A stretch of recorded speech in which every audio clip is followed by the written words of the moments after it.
and welcome or welcome back. My name is V, and today here with me is Neon Genesis, and we are about to watch the second in a row, I believe, trailer for World of Warcraft.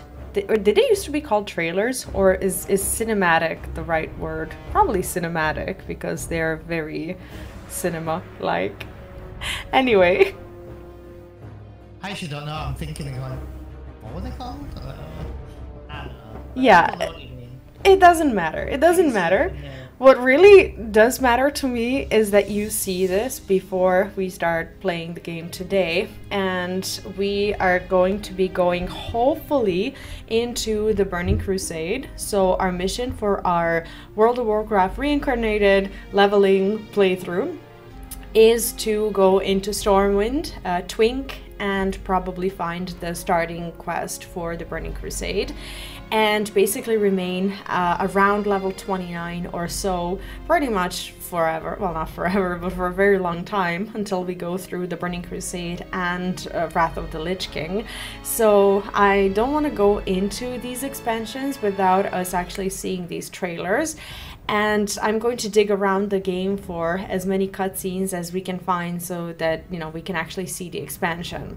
Fun fact about me and my World of Warcraft experience is that I have leveled through the Burning Crusade, but I was not around when it was current-ish.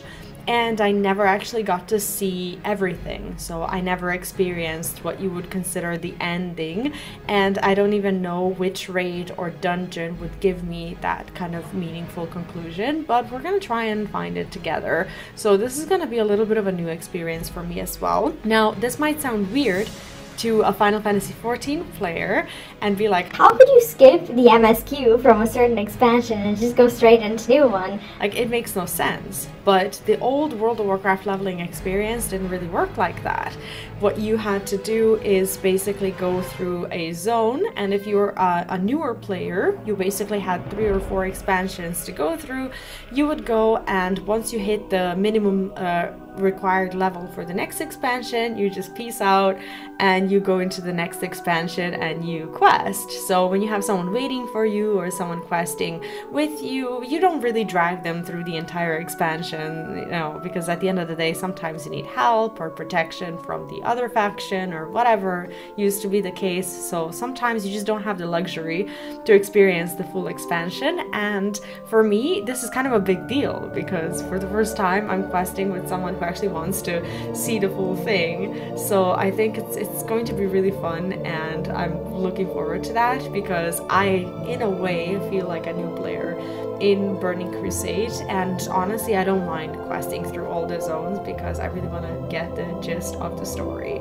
I know a little bit, and as we watch the trailer today, or the cinematic, I will try to the best of my abilities at least, explain kind of what's going on. But I really do hope that you enjoy, you know, seeing it for the first time, and yeah, feel free to ask any questions.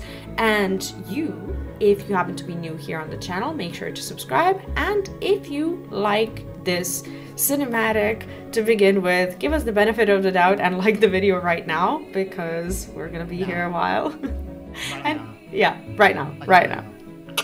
Okay, did it? Great.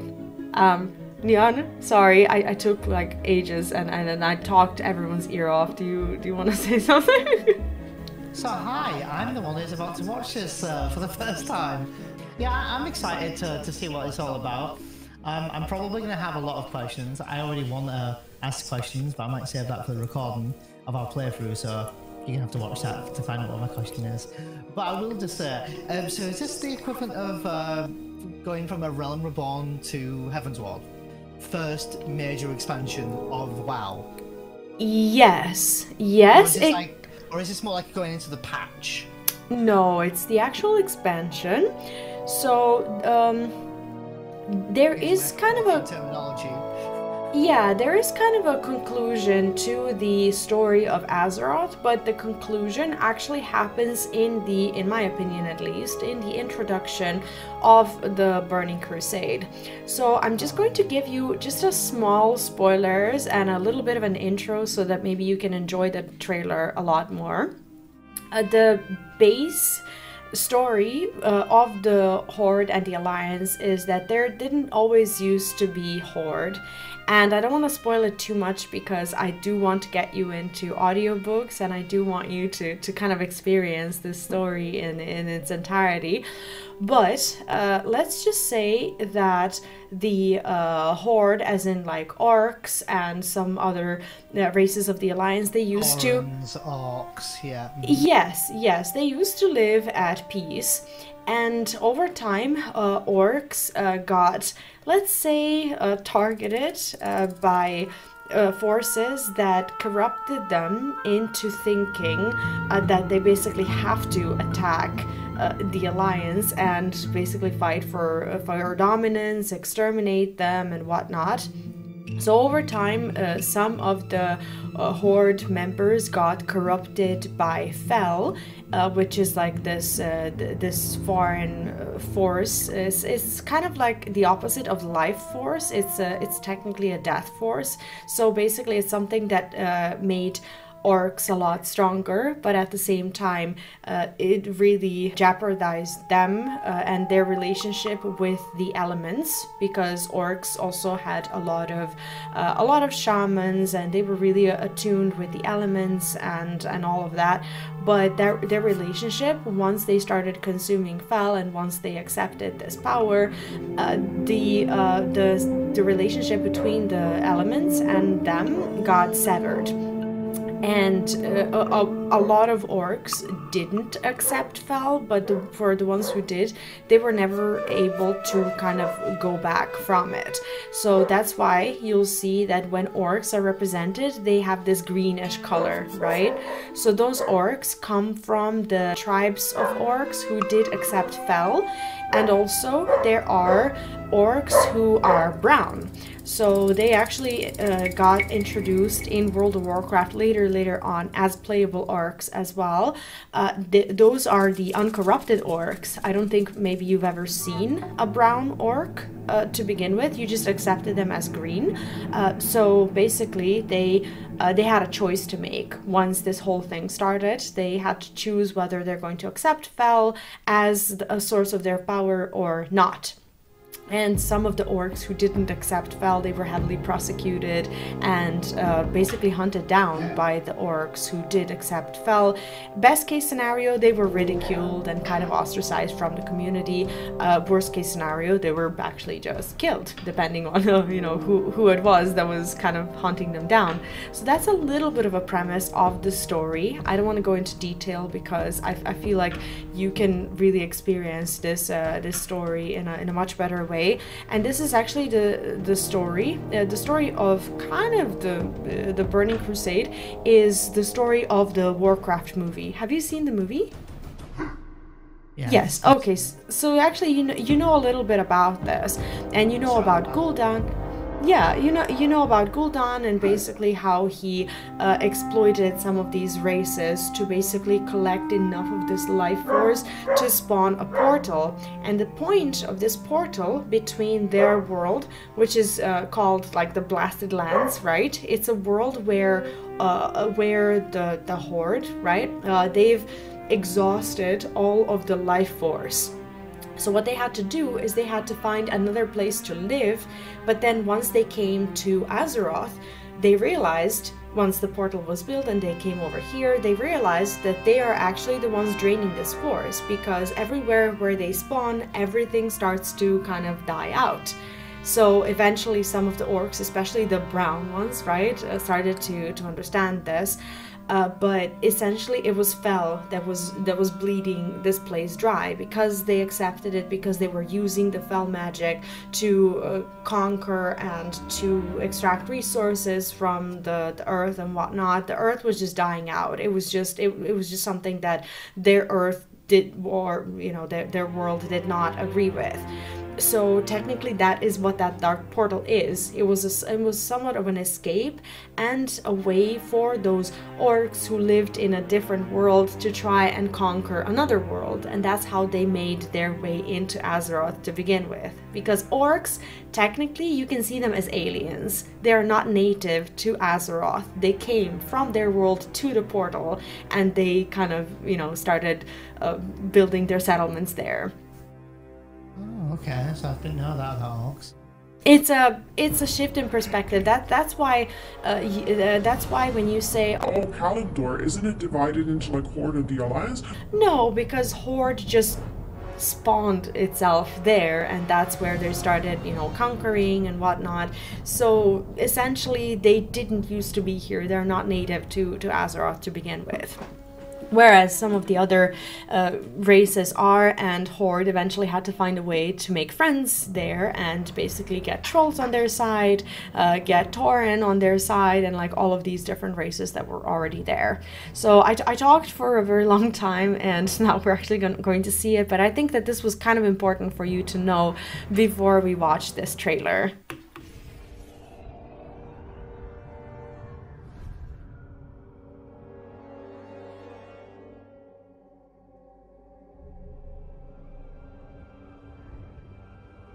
Imprisoned for 10,000 years.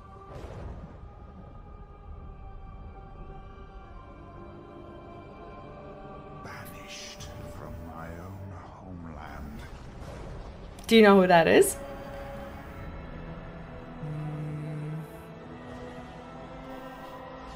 Now you dare enter my realm. It's Illidan. Have you heard of him? No, I don't think I have. He's Malfurion's brother. I'll explain. Oh, Mm-hmm. cool, okay. I'm glad I knew who Malfurion is at least. These are Draenei. Alliance. New, Yeah. new race. Ah, okay. So some new races were introduced for this expansion then. I think they were introduced in the Burning Crusade, but I'm not 100% sure. They were just there when I started playing. Very cool weapon. These are Blood Elves. Horde. I'm assuming a pet job of some kind. No. Oh.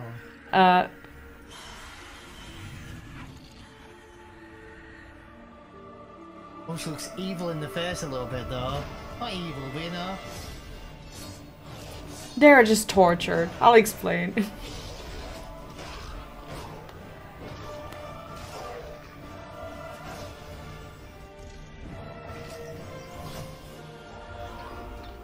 Orcs are so badass, I'm not gonna lie.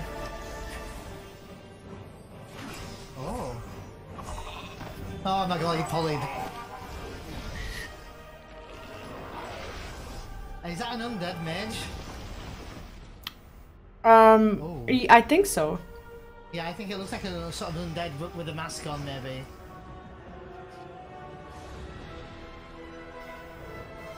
So is this a Draenei?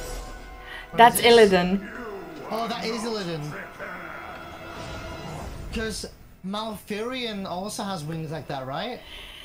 No, Malfurion has he actually doesn't really have real like wings. He doesn't, to my knowledge, fly or anything. He just has this like this little like eagle cloak thing, whatever, like feathers. Yes, but there's a big difference between Illidan and Malfurion. So here's a bit of a lore dump. Tyrande, Malfurion's wife, right? She used to be friends at first with Illidan and with Malfurion, and Illidan also had a little bit of a crush on her, but she got with the other brother instead, right? So Illidan has a story of his own, and at one point you really do go through like a little campaign where it explains like what actually happened to him. So what happened was he's actually a special class or a job or whatever that's called a demon hunter. And demon hunters didn't get introduced in World of Warcraft until the expansion that's called Wrath of the Burning Legion, or Legion. So they then became playable, but their premise is basically them hunting demons, like hunting the Burning Legion by using the demonic powers against them. That's why they're called demon hunters. The bad thing about it is that he does use some of this demonic power to power himself, and as someone who came from the community of night elves, he used to be a night elf, right? It's very anti-druidic for, you know, or anti-night elf, I should say, for that to be the case. And he sort of became an enemy of his own people, and over time he got banished out of his realm, and he was imprisoned by them for 10,000 years. That's why he said I waited for 10,000 years. whatever. And then he was just really angry because he's just like, okay, so I sat there for 10,000 years, I wake up and now there's enemies coming to my realm, like, you are not ready for this. So basically he is one of the kind of, you know, main and most iconic characters in World of Warcraft in general, but he's like, okay, so shit has hit the fan and I'm just gonna do what I do best, regardless of whether people agree with my methods or not. So everybody else disagrees with his methods. He's kind of a renegade, has a really, really cool story. I really love it.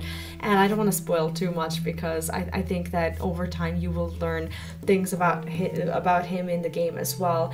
And as we go into the Burning Crusade, we actually get to, I shouldn't probably say it, but we actually get to go to his home and everything because, you know, he has a settlement there. But it's so exciting. So when you say we're going to go to his home, he obviously came from this portal, so are we going to go in that portal and go to his home? That is the premise of the Burning Crusade, for us to go into Blasted Lands, into this different world.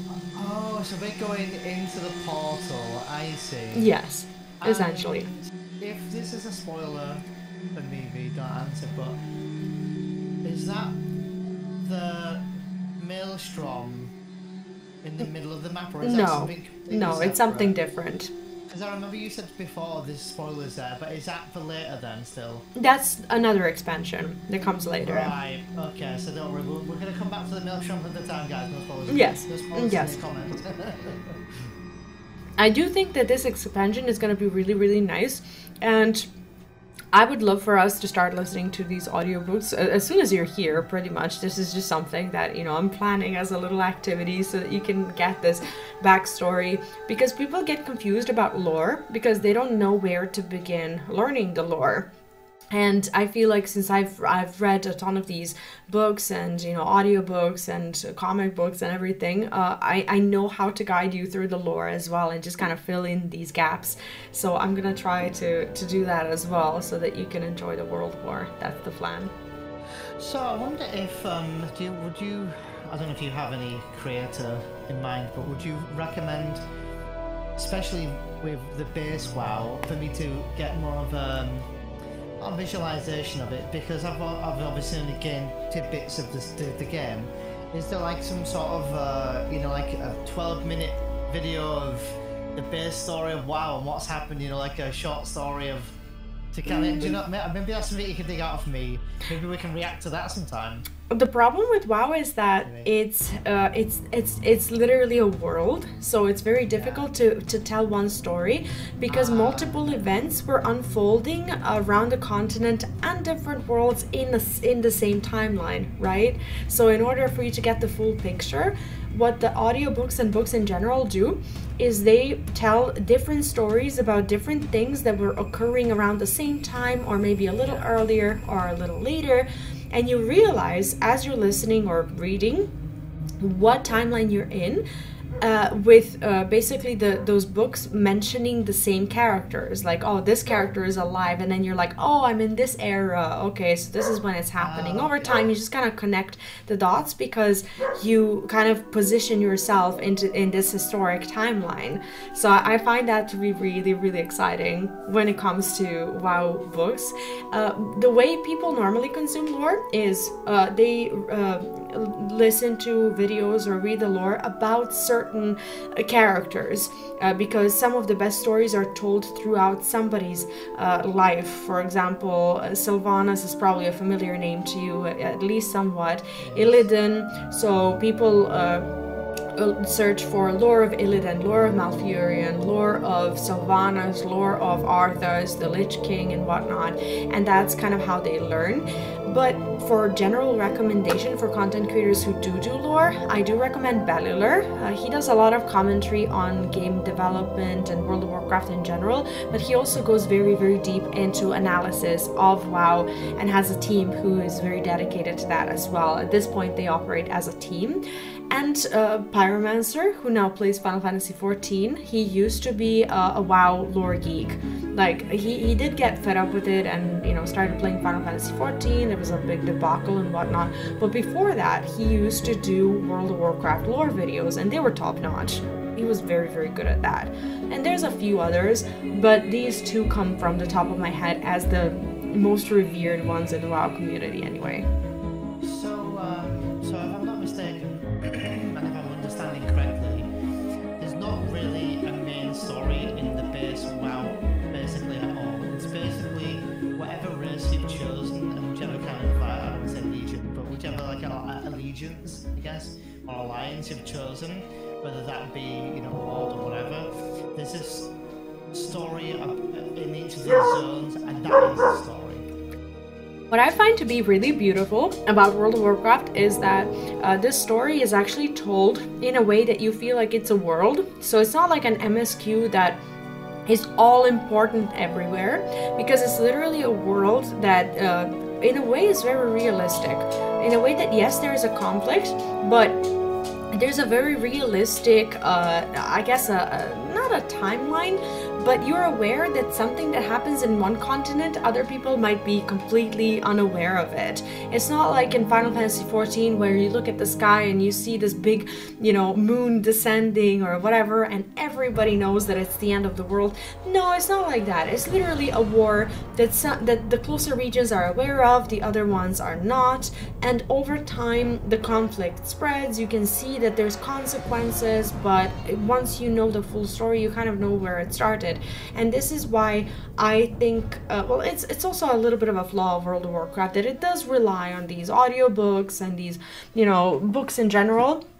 So it is kind of what helps with painting the picture of what's happened. So there is a main story, and this is pretty much the main story, and how it began with Alliance and the Horde, like how the orcs basically invaded Azeroth and how they, you know, they've settled in there, and how everything kind of came to be. So that is one of the main stories, but the story goes way, way back with like the Titans and the old gods and everything. So it's like the World of Warcraft mythology, because essentially World of Warcraft has its gods, has its, you know, its dark gods, like the twisted ones. It has Titans who are like the guardians of, you know, of Azeroth and whatnot. It has like all these different things that are up on a higher scale than the events that happen on the earth itself. So it's like the stories of gods and the stories of like the ordinary people in a way,